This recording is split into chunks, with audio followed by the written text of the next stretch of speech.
Capítulo 23. Não mereço as bênçãos de Deus porque não sou digno. Mentalidade de deserto número 8.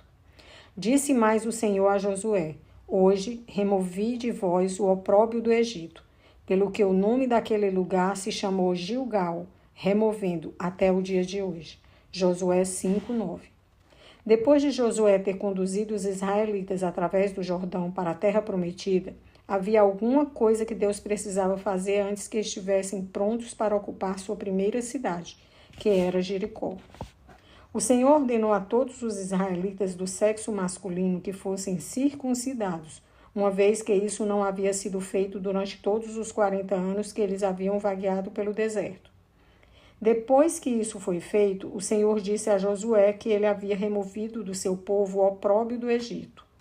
Alguns versos à frente, no capítulo 6, o relato começa com a forma como Deus conduziu seus filhos para dominar e conquistar Jericó.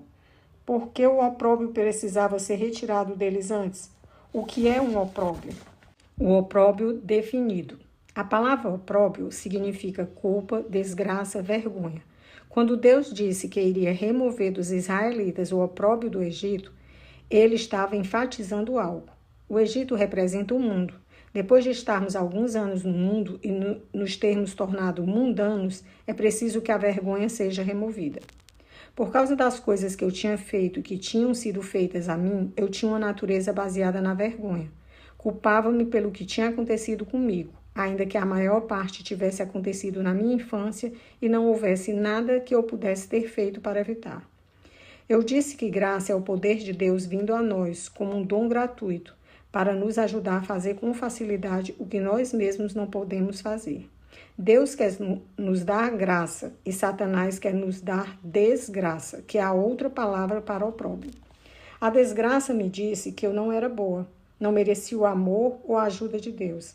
A vergonha havia envenenado o meu íntimo. Eu estava não apenas envergonhada do que me tinha sido feito, mas estava envergonhada de mim mesma. Bem lá no fundo, não gostava de mim. O fato de Deus remover de nós a vergonha significa que cada um de nós deve receber por si mesmo o perdão que Ele está oferecendo por todos os nossos pecados passados. Você deve perceber que jamais pode merecer as bênçãos de Deus.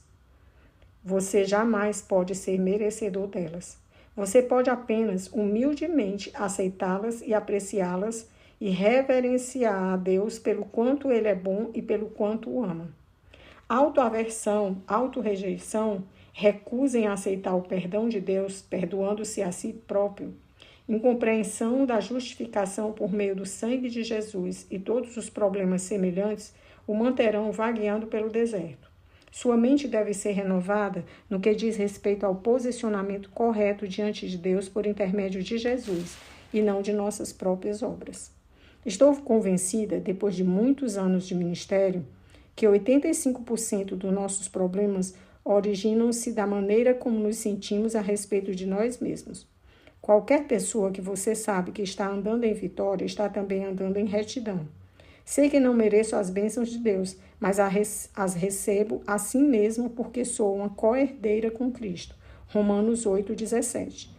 Ele as ganhou e as recebo colocando minha fé nele. Herdeira ou operário?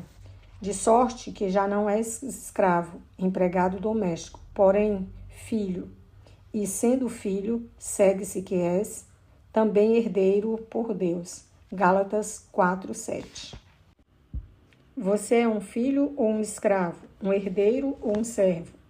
Um herdeiro é alguém que recebe alguma coisa não por mérito, como quando uma propriedade é passada de uma pessoa para outra por meio de um testamento. Um servo ou operário, no sentido bíblico, é alguém que está cansado de tentar seguir a lei. O termo denota trabalho penoso e problemas. Vagueei pelo deserto por anos, como uma operária, tentando ser suficientemente boa para merecer o que Deus queria me dar gratuitamente pela sua graça. Eu tinha uma mentalidade errada. Primeiro pensava que tudo precisava ser ganho pelo trabalho e merecido. Ninguém faz nada para você em troca de nada. Ensinaram-me esse princípio por anos. Por vezes seguidas, tinha ouvido essa frase enquanto crescia. Diziam-me que qualquer pessoa que agisse como se quisesse fazer algo para mim estava mentindo e se aproveitaria de mim no final. A experiência com o mundo nos ensina que devemos merecer tudo o que conseguimos. Se queremos amigos, dizem-nos, devemos mantê-los felizes o tempo todo, ou eles nos rejeitarão. Se queremos uma promoção no nosso emprego, todos dizem, devemos conhecer as pessoas certas, tratá-las de certa maneira e talvez um dia consigamos uma chance de ir adiante. Quando afinal terminamos com o mundo, o opróbrio dele pesa sobre nós e precisa ser definitivamente removido. Como você se vê? Também vimos ali Néfilins, ou gigantes, os filhos de Anak, são descendentes de gigantes, e éramos os nossos próprios olhos, como gafanhotos, e assim também o éramos aos seus olhos. Números 13, 33. Os israelitas tinham esse opróbrio sobre eles. O fato de que tinham uma opinião negativa a respeito deles mesmos é visto nesse versículo. 10 dos 12 espias que foram mandados para espiar a terra prometida antes que toda a nação cruzasse o Jordão, voltaram dizendo que a terra era habitada por gigantes que os viam como gafanhotos, e assim eles eram os seus próprios olhos. Isso nos permite saber claramente o que essas pessoas pensavam sobre si mesmas. Por favor, tome cuidado, porque Satanás tentará encher sua mente, se lhe for permitido, com todos os tipos de pensamentos negativos sobre você mesmo. Ele começa cedo, construindo fortalezas em sua mente, muitas delas negativas, sobre você e sobre como outras pessoas se sentem sobre você. Ele sempre arranja umas poucas situações nas quais você experimenta rejeição. Então, ele pode trazer a dor dela de volta à sua lembrança durante um tempo em que você está tentando fazer algum progresso. O medo do fracasso e da rejeição mantém muitas pessoas no deserto. Os muitos anos sendo escravos no Egito e vivendo sobre maus tratos extremos haviam deixado a vergonha sobre os israelitas. É interessante notar que quase ninguém da geração que inicialmente saiu com Moisés entrou na terra prometida.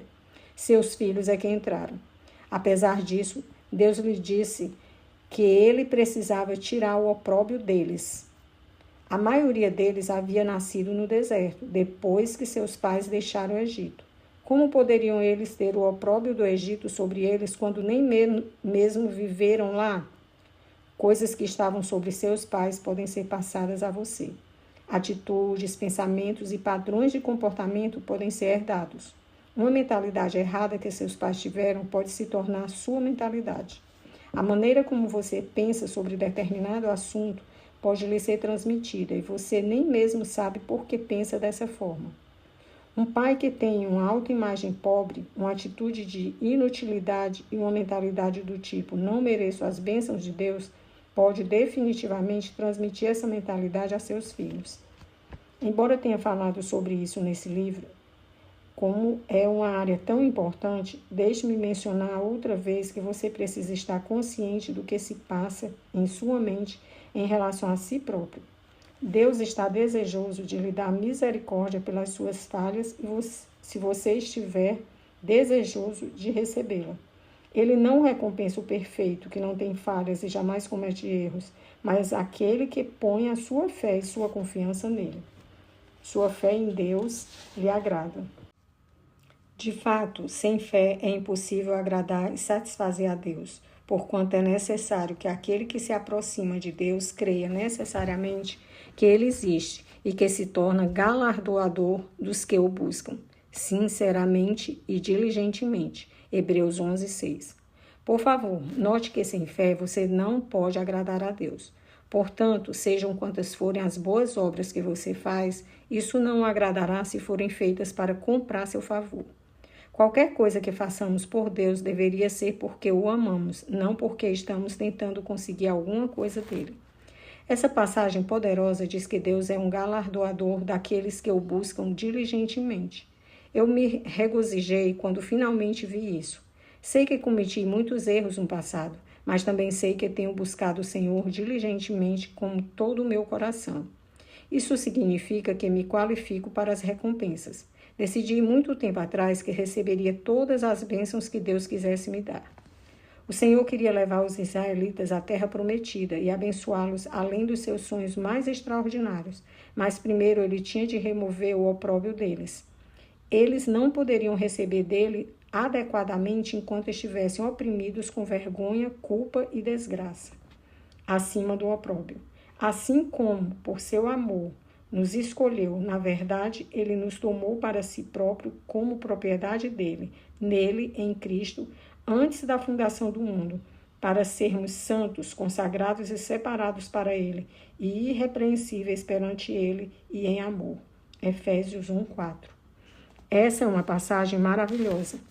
Nela, o Senhor nos diz que somos dele e estabelece o que ele quer para nós, que saibamos que somos amados, especiais, valiosos e que deveríamos ser santos, irrepreensíveis e estar acima do opróbrio. Naturalmente, deveríamos fazer o possível para vivermos uma vida santa. Mas, graças a Deus, quando cometemos erros, podemos ser perdoados e restaurados à santidade, feitos outra vez irrepreensíveis e acima do opróbrio, tudo nele, sem opróbrio ou censura.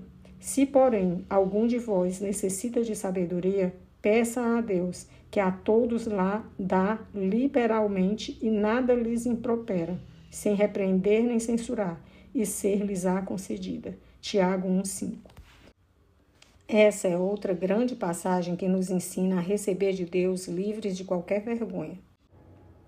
Tiago tinha estado falando a pessoas que estavam experimentando provações e agora ele está lhes dizendo que, se precisassem de sabedoria na situação deles, deveriam pedir a Deus. Ele lhes assegura que não os repreenderá nem censurará, ele simplesmente os ajudará. Você jamais atravessará o deserto sem uma grande ajuda de Deus, mas se tiver uma atitude negativa sobre si mesmo, mesmo que ele tente ajudá-lo, você não o receberá. Se você desejar ter uma vida vitoriosa, poderosa e positiva, não pode ser negativo sobre si. Não olhe apenas para quão longe terá de ir, mas para quão longe já chegou. Considere seu progresso e lembre-se de Filipenses 1:6. Estou plenamente certo de que aquele que começou boa obra em vós há de completá-la até o dia de Cristo Jesus. Pense e fale positivamente sobre si mesmo.